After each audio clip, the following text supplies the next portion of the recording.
haters swear it's the makeup that makes me look so young. Swear it's the makeup, but it's not. Watch this.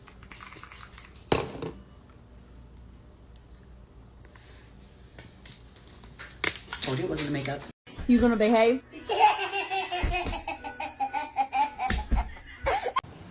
Right. All right, ladies, help me out. So this guy seems damn near perfect, but we haven't had that conversation yet of what we're looking for. Well, maybe we should just ask him what his intentions are. I know I say this a lot, but I really think he's the one. Oh, he said he's not interested in playing any games, and he's looking to settle down and get married. Wait, no. Why are you gagging? I thought we liked him. Don't you want to get married? It was more of a dream. Now it's reality. I don't think I want it. Yeah, the thought of being with one dick for the rest of our life, it just, we don't even know if it's good or not. So I back up. Fuck, I can't tell if we like him or not now. I'm a little confused. Is this not what we've been looking for? Can we find the kid who used to leave us on? Are you kidding me? So what does this mean? Does this mean I literally just bought Ratatouille for nothing? You know what it never was? That serious.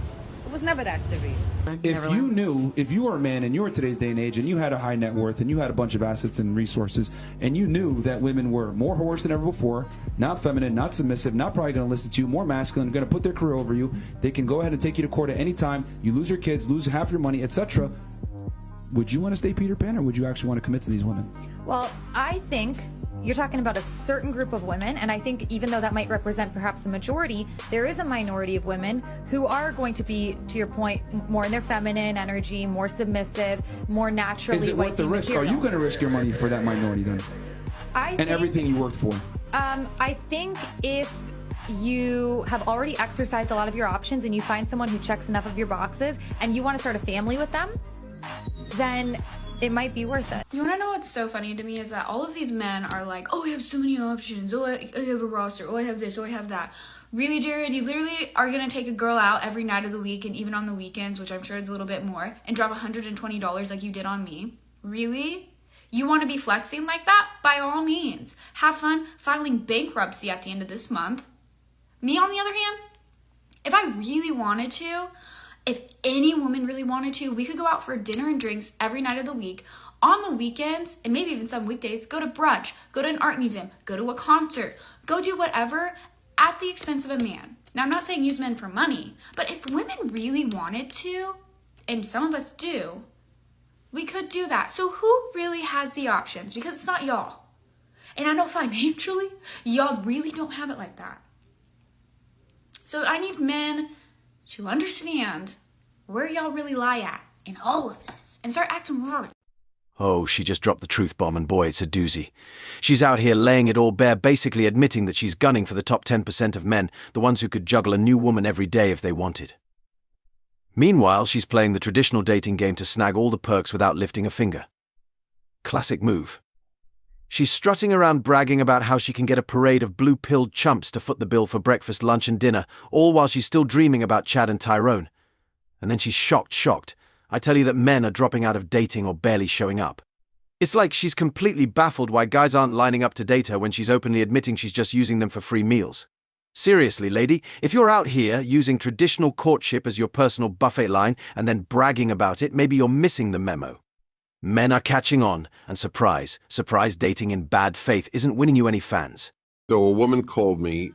She said, I'm 50 years old. I have 3 degrees. I'm a very successful entrepreneur, CEO. And I want you to know, Dennis, that I deeply regret that I followed the feminist advice at college. Because when I come home after a successful day at work, to an empty home, no husband, no children, no family, it's not good. All right, I'm Alexandra Harbushka. This is my husband, Bill. Hi. Okay, I have herpes. Cheers. Here's my wine. Well, it's down there. I have herpes, Bill doesn't. And I have genital herpes and oral herpes. And I get asked all the time, wait, your husband doesn't have it? Does he get tested? How do you keep him from getting it? Like, 5 million questions about it. You never have sex. Is your... Please. That was a Pinocchio. His nose is going to be like this long. So, Bill, what did you first think when I told you I had herpes? I was, honestly, the thing that I first thought was, how is that going to impact me? Does it hurt? Am I going to die young?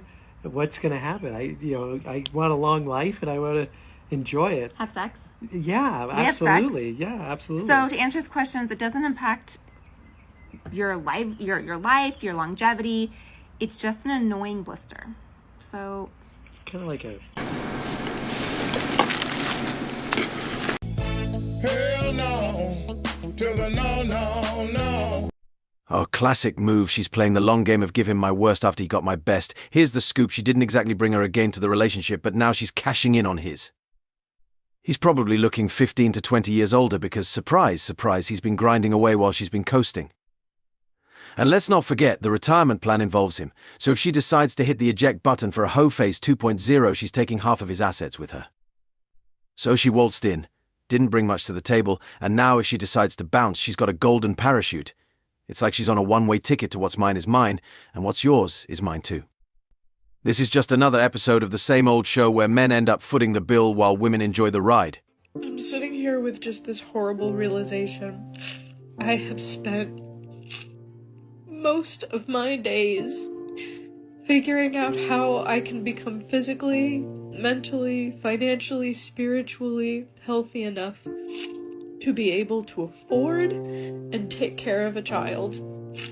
And not only have I taken that time, but I've done the math, and it does not work out. I am not young enough, or fertile enough, or financially stable enough to even do another round of IVF.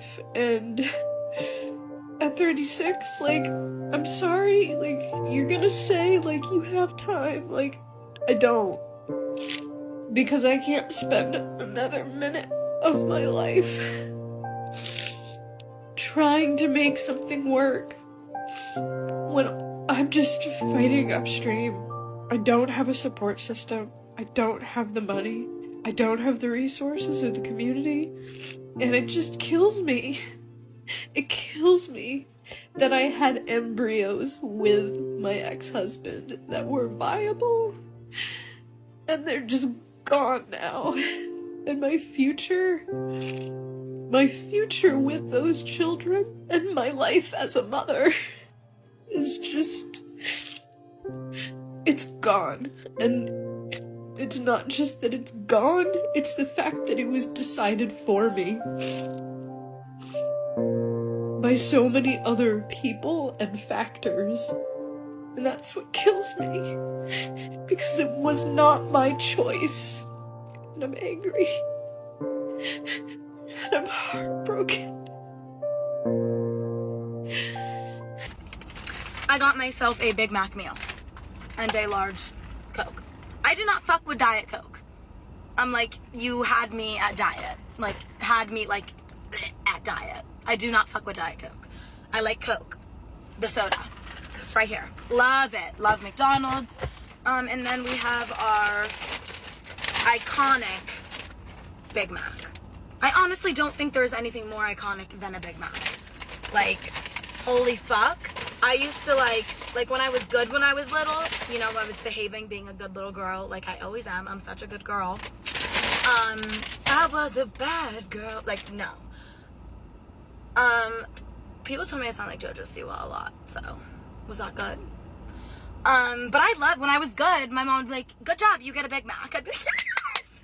And now I like to chase my Big Mac with my strawberry coconut cult.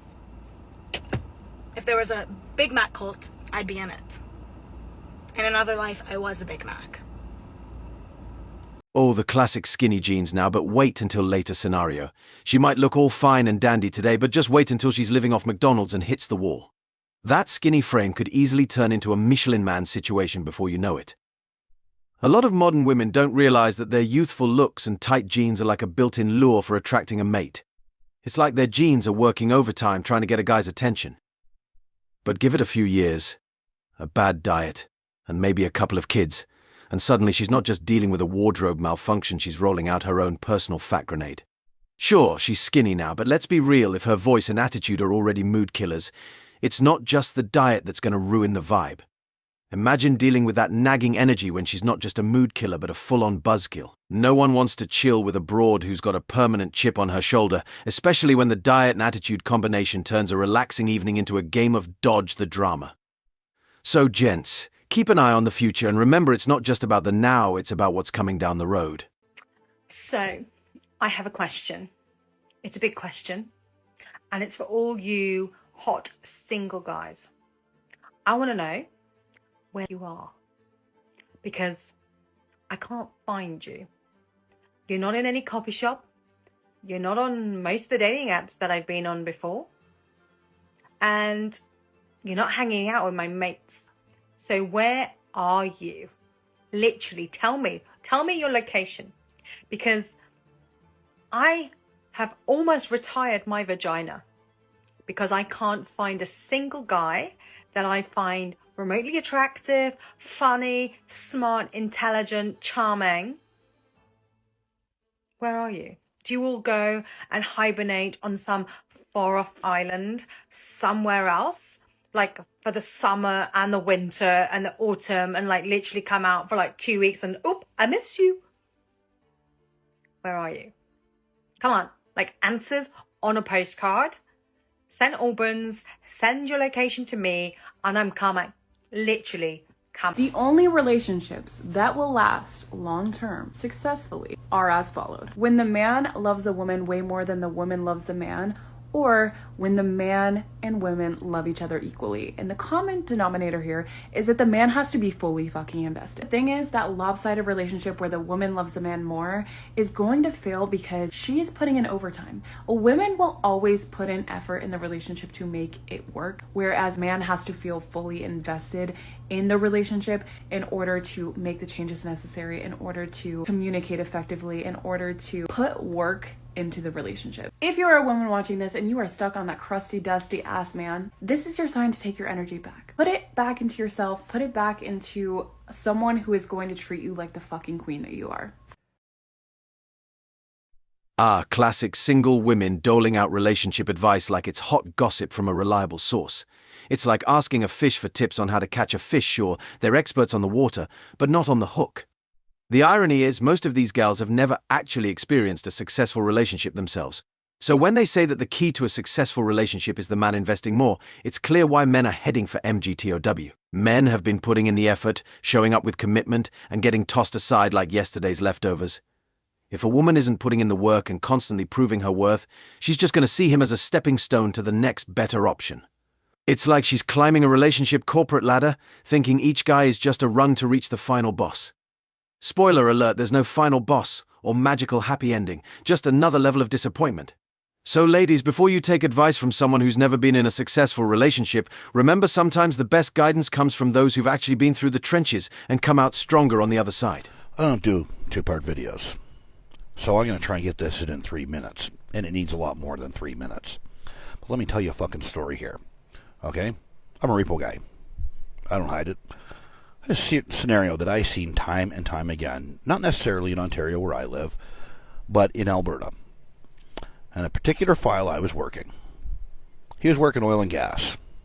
This boy's made a lot of fucking money at one point in time. This guy was making in excess of $140,000 a year. The economy goes for shit. Oil and gas goes through the toilet. Buddy loses his job. Company shuts down. Does what he's got to do. Takes a job at $60,000. Well, that shit ain't good enough for the rig pig that he hooked up with. 2 kids. She buggers off, goes to court. I want child support. Your Honor, last year he made $140,000. That is what his child support is based on. He can't afford that. Nobody can. Because he went from $140,000 to $60,000. He's doing the best he can. He loves his kid. So, he's got some decisions to make. Make his truck payment, his insurance payment, his house payment, whatever other payments he's got to make. First one he stops is his insurance payment. Driving with no insurance. Risk it. The second thing, he loses his place to live. Now the guy's living in his truck. Yep, I am going to get a lot of hate for this, but it is my job and it is what I do. Now he's behind on his truck payments. All his toys are gone. This woman's gone. She's got the kids, and he's got this financial obligation that he can't pay. Child maintenance now seizes his driver's license. Now he can't drive. Can't work because he can't drive. Can't drive because he's got no insurance, and he's got no license. Then he loses his truck. Now, I kept in contact with this guy because he was a really decent guy. A couple of weeks after I lost contact with him, I found out he killed himself. Because he couldn't survive. He couldn't survive financially. He couldn't survive mentally. Now, the economy, yep, shit happens. But he went and got a job, making less money.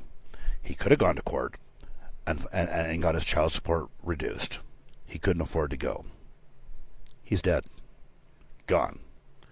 Now, you want to know how child support can ruin a man's life? Think about that story before you post shit. Oh, that's a tough pill to swallow, but it's clear you're laying out some serious advice. So here's the reality check those 30 seconds of fun can turn into a lifetime of hell in the feminist West. Imagine being shackled to child support for 18 years, not to mention getting hit hard with a divorce. It's not just a financial burden, it's a soul-sucking experience that can make anyone feel trapped and miserable. If you find yourself stuck paying child support and not getting fair parenting time, your best move might be to walk away and document everything. Keep those records, and when the kids turn 18, hand over the documents that show you were ready and willing to be there for them, but it was just financially impossible. That way, when the kids start to understand the whole story, they might just see the truth behind the struggles and start questioning the single mother's choices. It's not about revenge, it's about giving them the full picture so they can form their own opinions. As always, I wish you tremendous success. Now it's your turn, what do you think? Drop your thoughts in the